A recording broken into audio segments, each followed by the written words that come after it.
کبھی ایسا ہوتا ہے نا کہ ایک بہت ہی زبردست خیال، ایک سچی بات اپنی ساری طاقت کھو دیتی ہے۔ آج ہم محمد فاروق راشد کے مضمون کی روشنی میں بالکل اسی گتھی کو سلجھائیں گے۔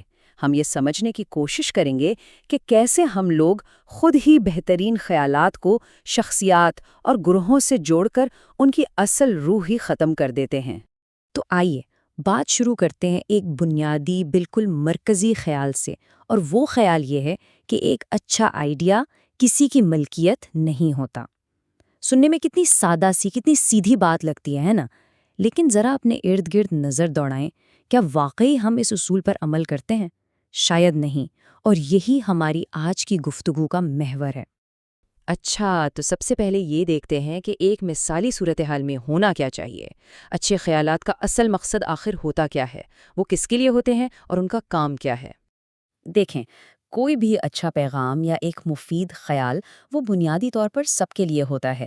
اس کا مقصد کسی ایک فرد یا کسی خاص گروہ کو فائدہ پہنچانا نہیں، بلکہ پورے معاشرے کی بھلائی اور بہتری ہوتا ہے۔ علم اور دانائی یہ کسی کی ذاتی جاگیر تھوڑی ہوتے ہیں۔ لیکن پھر ہوتا کیا ہے؟ ہم اس خوبصورت آئیڈیل کو اپنی ذاتی پسند، ناپسند اور تعصب کی اینک سے دیکھنا شروع کر دیتے ہیں، اور یہیں سے سارا مسئلہ شروع ہوتا ہے۔ تو سوال یہ ہے کہ جب ہمارے سامنے کوئی بات آتی ہے، کوئی پیغام آتا ہے، تو ہمارا پہلا رد عمل کیا ہوتا ہے؟ ہم اسے کس پیمانے پر تولتے ہیں؟ اور ہوتا یہ ہے کہ ہم اکثر ایک دوہرا معیار اپنا لیتے ہیں۔ اگر بات کہنے والا ہمارا ہے، اپنا ہے، تو واہ واہ فوراً تعریفیں اور حمایت شروع ہو جاتی ہے۔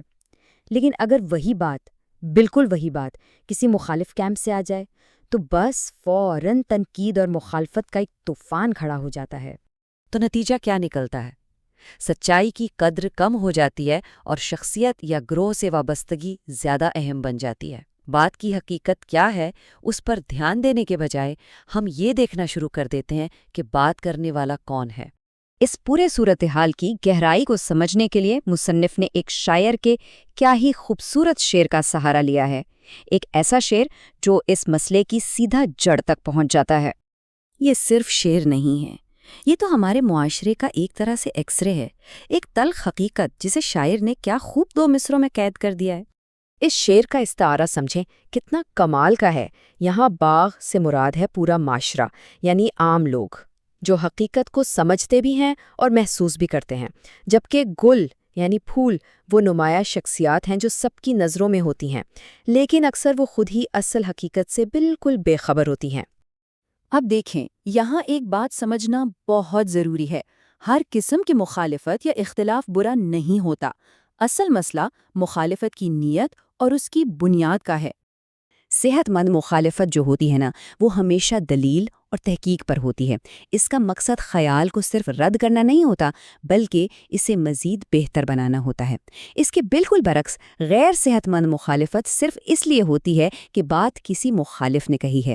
اس کا مقصد دلیل نہیں، صرف کردار کشی ہوتا ہے۔ تو پھر اس قبائلی سوچ اور تعصب سے نکلنے کا راستہ کیا ہے؟ مصنف اس کا ایک بہت واضح حل پیش کرتے ہیں۔ یہ ہے وہ بنیادی اصول، وہ سنہری اصول جو کسی بھی معاشرے کو ترقی کی راہ پر ڈال سکتا ہے۔ بات کو کہنے والے سے الگ کر کے دیکھنا۔ اور اس اصول پر عمل کرنے کا طریقہ یہ 3 قدم ہے۔ پہلا قدم، بات اور بات کرنے والے کو الگ کر دیں۔ دوسرا قدم، اس بات کو صرف دلیل، منطق اور فائدے کی کسوٹی پر پرکھیں۔